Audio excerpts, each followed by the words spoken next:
времиња се чудам како може се живо и кадро и некадро да се меша во политика. Сите сакат во политика, партии ќе отварат чуда ова. Зошто му се? И пред некој ден прочитав едно стори шо ептен ми ги ококори очите на тема. А сторито вика вака: сега дознав дека ако основаш политичка партија и дека ако активно влезиш во процесот на кандидатура за локални избори, можеш да земиш до 40.000 евра. Па така кажете, бе, луѓе. Зато вие сите политички коректни нешто политики ќе тера. 40.000 евра е добро, не еден стан поново е од прилика полојна. Кај да и 1/3 ќе биде, ама не би. Пак се пари во прашање. Плюс ќе лапниш некој спонзорче тек ту, некој тивок инвеститор од нигде никаде ќе излези. Плюс одамна слушам муавети дека ако не си изгласан, ако имаш помалце гласови она, дека ги купват партите. Еве, не знам дали е тоа така, да не шпекулираме да бидиме политички коректни, нели? Ама ако си некој помалце гласан кандидат, може да и даиш негде, опуше некој динар за патни трошоци, ме сваѓаш. Чекмеџето полно. После чуди се ти ако немаш работа. Како беше она? Запусти пари, проклети, остави фамилија. Запусти пари, се ќе напрат луѓето, ни фамилија гледат ни ништо. И после аз ќе кажувам приказни, вистината, коректно, реално му е гајлени. Битно патните трошоци да капнат вате, другото не е проблем. Така е мене битно, например, шпицата да помини. А после навлезам во муавето, ти се заборава. Така шо, ајде вате, пуштај шпица и оди.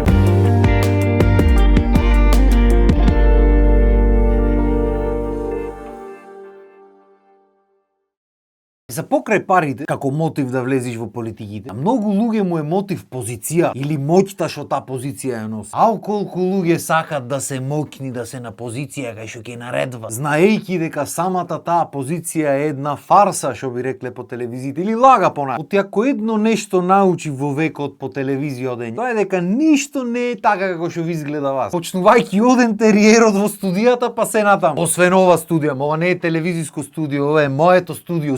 Не студио, туку студио. Лавето ми беше дека тоа што народот го перцепира како најголема моќ во државата, уствари и не е најголемата моќ. Оти сите тие што ги мислиме на врво, има некој над нив што има уште некој над нив што му кажува како да ги прат работите, ама добро. На крајот на денот кој сум јас со мојата маленкост да коментирам на такви теми. Така, тоа не значи дека тие немат моќ, ама дефинитивно значи дека сигурно ќе бидат немоќни за одредени работи, пошто нели сите прат така како што му е наложено од некаде од небесата да речи. Ама како и да е дека се на позиција на моќ, дефинитивно се. И дека кога би сакале би можеле да сменат одредени работи за да ни поубаво на сите, би може. Можда не би било толку пожелно лично за нив, ама шо е патриотизмот ако не е жртвување на сопствениот мир за да поможиш на други, да поможиш на заедницата, реч. Така, мислам, менак ме најдот. На крајот на денот затоа е таа моќта, таа позицијата по која сите трчат. И идеално би било кога на позиција на моќ биделе луѓе што имат некакви идеали што сакат да направат поарно за сите. Сакам да верувам дека се уште има луѓе што би се бореле за доброто на својот народ, а не само за доброто на своите фирми. Иако е многу тешко да си оптимист после 30 години знаење, ама добро, како викаме, надежта последно умира. И сето тоа го разбирам, мотивацијата финансиска, мотивацијата моќ, позиција, се е тоа супер. Мене друга работа ме нервира. Зошто уште пред да знам што е тоа политика или политичка партија, гледав како се пропагира некаква политика на деца. Зошто децата ги мешате овакви работи, тоа ме интересира. Мислам, во ред разбирам ако ти имаш некаква идеологија, си член на некаква партија, си почитуваш одредени работи, сето тоа го разбирам. Не разбирам зошто децата ги труете од мали може. А оставите ги децата да бидат. Јас мислев тоа во наше време ќе биде, со тек на време ќе се сменат работите. Не бе бате, ги гледаш дечиња тоцка е вака, тоцкафе мајца клаена од парти. Зошто може? Оставите и децата да бидат деца, образовајте и како што треба, тоа е побитно. И кои се веќе доволно возрастни, кои ќе видат кој прави, шо прави, како прави, зошто прави, кои ќе ги сватат идеологите од сите страни да можат самите да си донесат одлука. Душе, шо зборам јас, вие не ги оставате одлука да дојсат шалишта, ќе носат не па нешто друго. Пошто реално ако правиме муав, идеологијата што ти толку многу ја сакаш, без разлика од која страна си кај си што си не би. Ако твојата идеологија е толку безгрешна, правилна и точна како што треба би, нема да има потреба да му ја наметнуваш на никој, пошто ќе биде таа најправилната и најточната идеологија. Така, нема потреба низнос да му ја вадиш на луѓето, затоа што ќе можат самите да видат и да проценат што е поарно. Така, арно, ама ама некако никој не остава делата да зборат. Се прашувам зошто. Сам не дека нема дела, да се разбери. Во последните 30 години има и направени работи, и расипани работи, и сменати, и несменати. И сето то треба да може да нацрта една слика за тоа што е твојата идеологија. Ама некако гледам на никој не ви се остава на случај. Чудна работа. Се знам дека мене никој не ме праша. Ама мене ако ме прашвате вака како аутсайдер, како човек што не е политички влезен во длабоко, кој се работи за политика и за избори, за такви работи, јас би направил неколку клучни промени за да може се да биде повистински, потранспарентно. Прва и најбитна промена би било да биде нелегално било какво мешање на деца во политика. Значи во моментот кога ќе видиш дете со некаква политичка мајца, банер или шо и да е, казнава. Исто како што не сме да пие алкохол, не сме да пуши. Знам дека ништо не се казнува тоа, ама казнава само по џебо. Баш качаре јок. Друга работа што би ја направил нелегално е државата да дава пари на политички партии за да напрат избор. Са тие милиони